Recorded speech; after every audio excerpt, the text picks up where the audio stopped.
I'm doing a video I sort of don't want to do because it's a little bit unfortunate. This is a Palmetto State Armory PSAK-47. I think this is one of the early rifles because they transferred to the GB name. But this one has a couple of problems. The first problem is it's not ejecting. So, took a look inside the gun, and it was pretty obvious what the issue was. Let's go ahead and take this rail off here.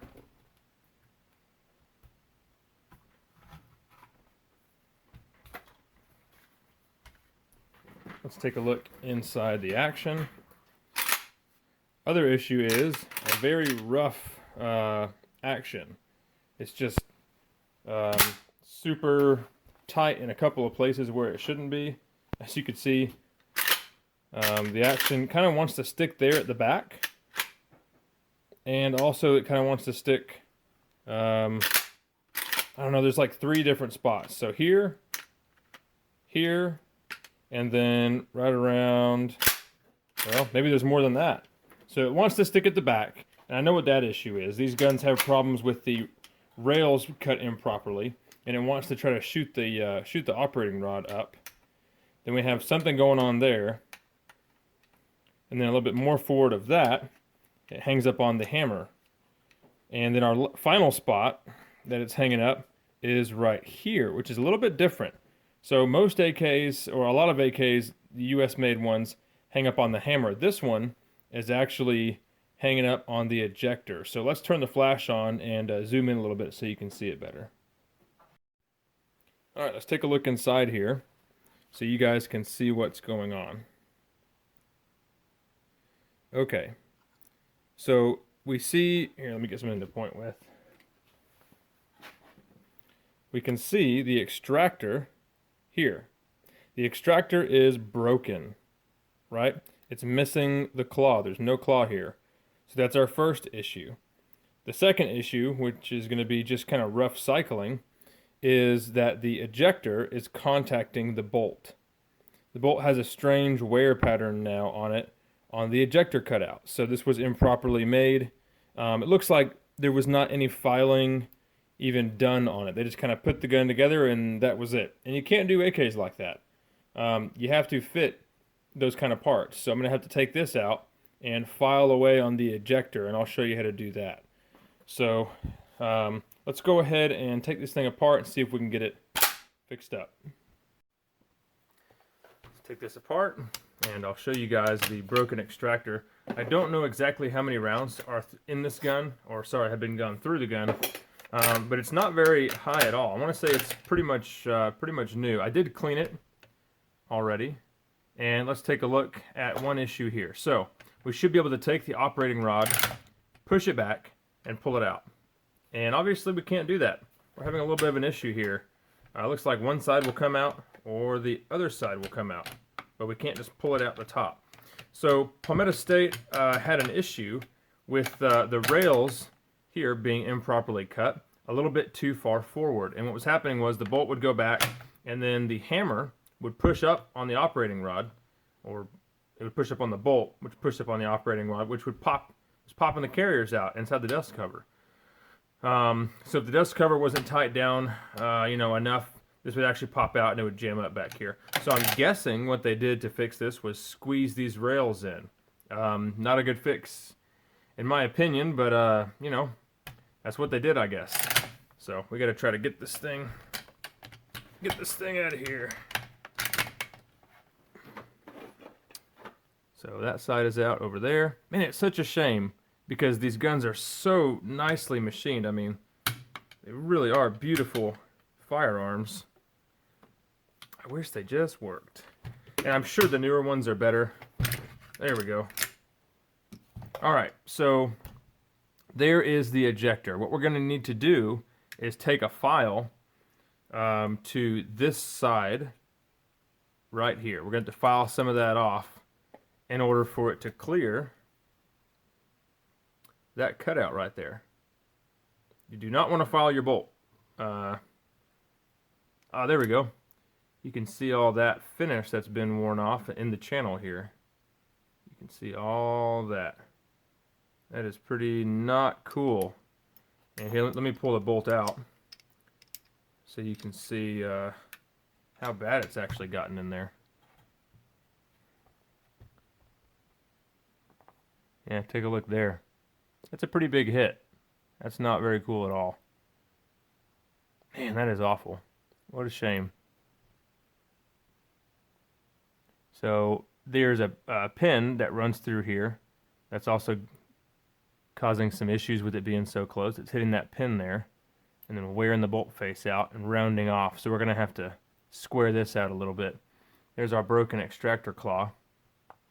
We're going to put in a new old stock one right here from Apex. You can see after shipping, $22. Definitely do not run an American-made extractor. There's no way I would purchase one or put one in any AK. This is a Hungarian new old stock. So let's go ahead and take this apart, get that claw put in, and then we'll do some file work. Take a punch here to the back. Give it a couple taps. This one looks like it's kind of peened over on the top. There we go. This is how we're going to remove this pin right here. The firing pin should come out the back. Then we'll be able to take this other pin out. I should be able to get it out through this hole here. There we go.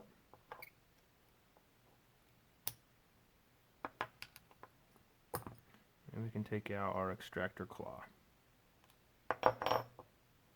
So there's the bad one, and there's the good one.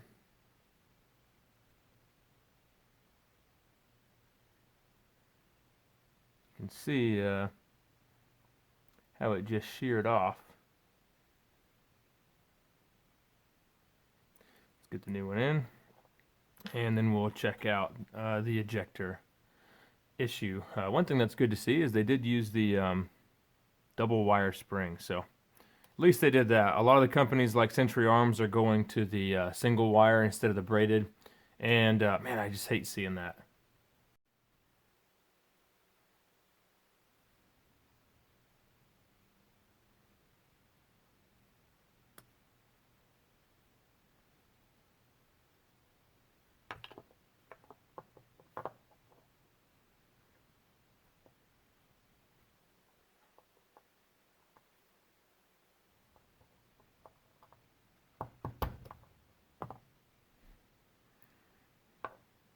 Okay, well that looks good. Cool. I did that to show how this pin goes in. The extractor retaining pin needs to go in a certain way. It's got a cutout in it, and I wanted to make sure I had it in the right direction before I did the firing pin. We're going to go ahead and wipe the firing pin dry, get all the grease and grime off of it.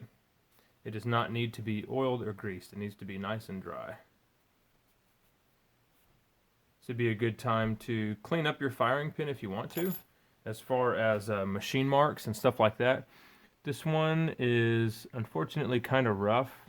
The way you're going to put it in is like this. So you have a cut in one side that's a little bit shorter. Up here in the front, that's going to go up like this towards the pin. So the pin is going to go across this way. And that's what's going to keep it retained. Okay? That's how you need to put it back in.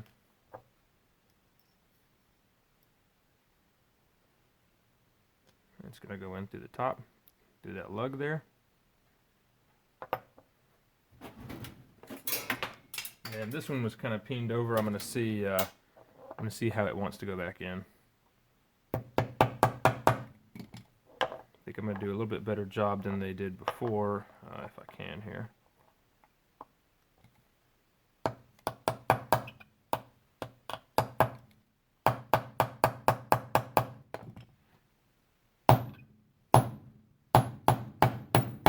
There we go.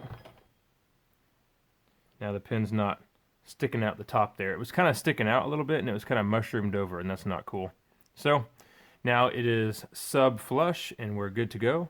We'll check the firing pin, we'll check the firing pin and make sure it does not come out the back, and it doesn't.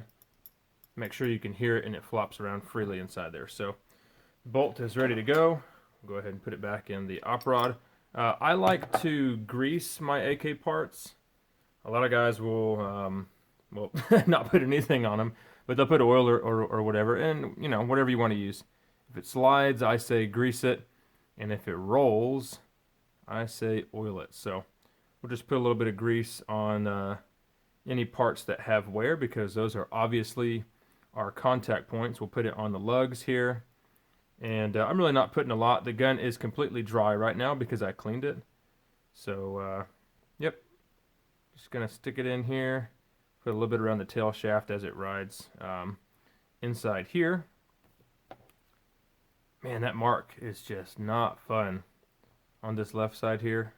That really sucks. So, Palmetto State would warranty a repair like this, but it's much easier, in my opinion, just to fix it yourself if you can.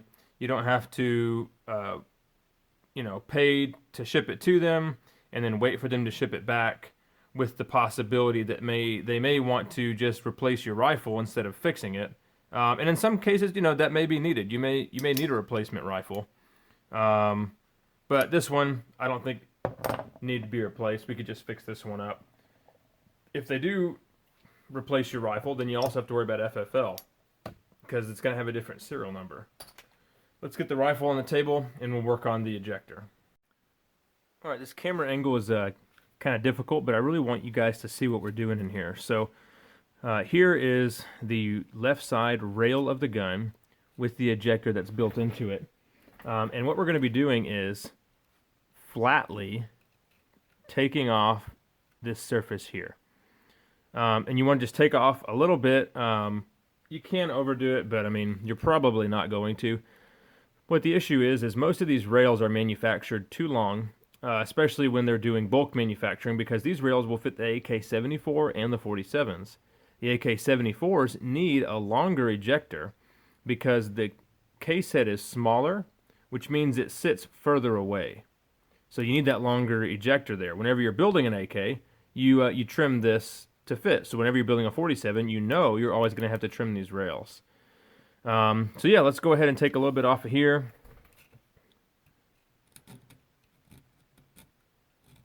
Well, the good news is this is definitely a well-hardened rail. So it's going to make taking off the metal a little bit more difficult, but we know we got a good hard rail. One thing we're going to also have to do is, once we finish taking off the desired amount of metal from the ejector, we need to go in here and do something about the now exposed surface. Now this metal was already exposed because it was wearing against the bolt. But we're taking off some metal, so what I'm going to do is I'm going to do a high polish, and that'll just keep it from rusting here. Of course, I mean, you could blue it or Cerakote it or whatever. This rifle was all Cerakoted, but we're just going to polish this one. So we'll start with a rough file here, and then we'll move up to some 320 grit sandpaper and finish it off with some 1000. There we go. Now we'll test the fit here. Probably going to have to do this off camera. But anyway, so I'm going to go back and forth and just check this until I get it right, and then we'll clean it up. I'm going to try to illustrate how you can test this. So let's look inside here. We can see the bolt and the ejector as part of the rail. Right inside there. I know it's hard to see. So what you're going to do is run this back and forth. You can see it's already hanging up right there. Until it doesn't hang up here in the middle any longer. Now the best way to do this is going to be to go ahead and take out the hammer, because the hammers are going to be putting upward pressure on the op rod. So it's going to seem like it's binding up. What you can also do is take a long, skinny, flat screwdriver and come in here from the rear, put it on this face of the hammer and push it down. That way you can hold it down while you work this back and forth. You can also do it visually and just watch for when the bolt clears that extractor there. Right there it's bound up pretty good, so we're going to have to take off some more metal. All right, we've got everything back together, and now our bolt and operator moving nice and smooth over that ejector. So we should be good to go and do some more testing. So I know there have been good and bad experiences with the Palmetto State AKs. Man, they're so, I will tell you firsthand, they are really beautiful. They are good looking guns. I'm really hoping that all the newer ones, you know, the GB rifles or the Liberty series, whatever they call them, I'm really hoping that those rifles turn out a lot better. I sold quite a few, man, probably 15 or 20 of the new generation rifles. I don't know if I sold any first gens. Anyway, I'm no longer in FFL. Earlier in the year, I closed down my shop. But when I was selling and building a lot of AKs, I did sell a ton of these things. The machining and everything is so nice. I will say I checked the headspace, and I could not close on a go gauge. So the headspace is very tight. I guess only time will tell kind of how this thing goes. We're going to go put some rounds through it and see how it turns out. So thanks for watching. If you have any questions, put them in the comments. We'll see you soon.